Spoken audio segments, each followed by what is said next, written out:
What's up mga Papi Brad? Now for today's video, alam nyo ba? Nandito na naman ako para sabihin ko sa inyo ano ang 5 best pizza place ko dito sa Davao. At isa sa mga ganahan ko na pizza dito, nandito lang naman yan siya, sa Huna Subdivision.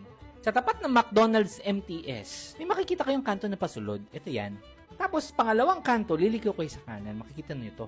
Ang Slice and Spice. Ang ganahan mang good ko sa kanila is, marami silang flavors ng pizza na hindi nyo makikita sa iba. So, hindi sila wood fire oven, ha? Modernong oven ang gamit nila. At ito yung pizza. Tignan nyo naman, no? Ganahan dito ako sa pizza na hindi lingin ba? Mas ma-feel mo kasi na yun talaga ginawa by hands ba? Katulad na lang nito. Itong pizza na to, spicy beef. Grabe, tignan nyo naman sa topping. So, hindi tinipid ba? May basil pa. So, tikman natin ito. So, ito siya, Spice Beef Blanca. 429 pesos, pwede na magsalo ang 5. Pero kung matakaw ka, sa'yo lang talaga ito mag-isa. Ang lambot ng dough nilo. Kaya pagtikim ko nito, mga Papi Brad, no? Like, grabe. Pahirani, oy. Savory, spicy, ang lambot ng crust. Yung toppings hindi tinipid. Unya, dahil may basil, ang bango-bango. Unya, meron silang sausawan. Na nakalimutan ko kung anong tawag sa pangalan. Pero bago yan, kung merong spinach na pizza, ito, bacon cream spinach. Grabe, lami ajud pag may bacon ba? Napaka-creamy. Kunya, dahil may bacon, aba, hindi siya bidli ba?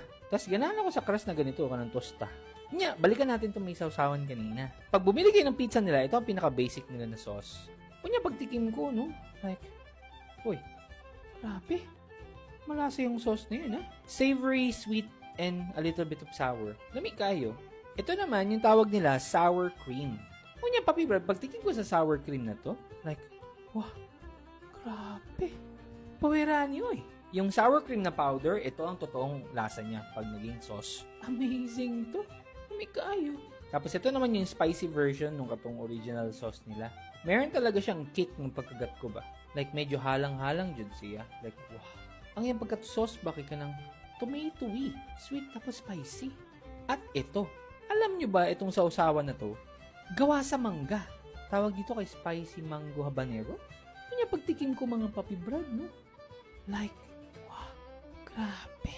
Pawirani, oy. Yung pagka-savory ng pizza, mababalance ng acidity ng mangga.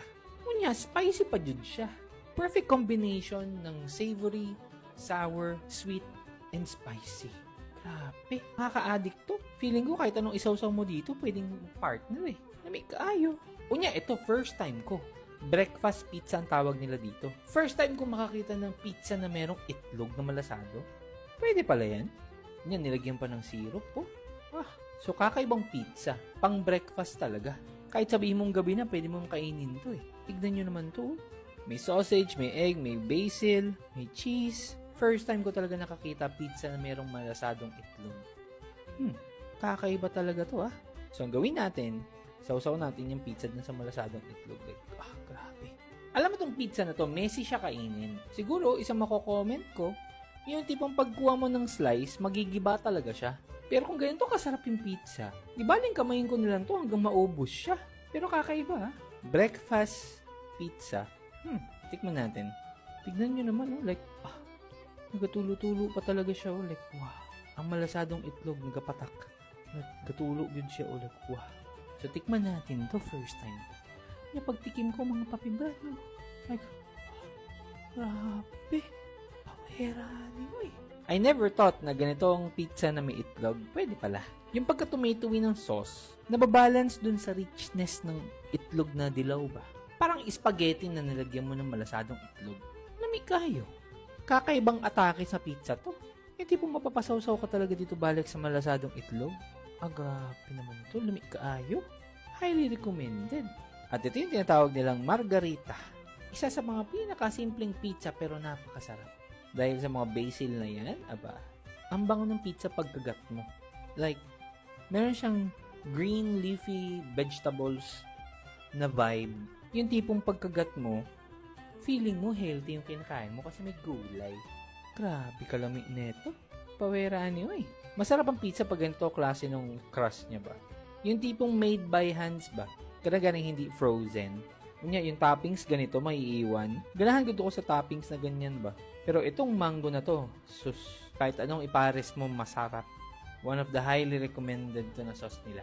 Kunya, meron din sila ditong pasta.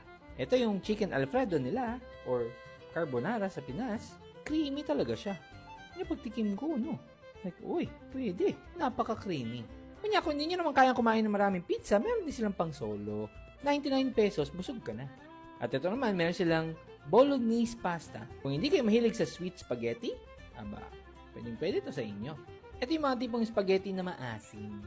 Pero hindi naman yung totally na parang sinigang, ha? Saktong asim lang, like, pasta good siya na maasim. Masarap yung sauce na to, ha? Tomato yung sauce na may konting asin, lamig kayo. At sakto sa tag-init, may mais con yelo sila. So dito lang yan sa Slice and Spice. Isa sa mga pinaka-paborito kong pizzahan dito sa Davao City. So kung malapit lang kayo, ano pa hinihintay nyo? Atak na!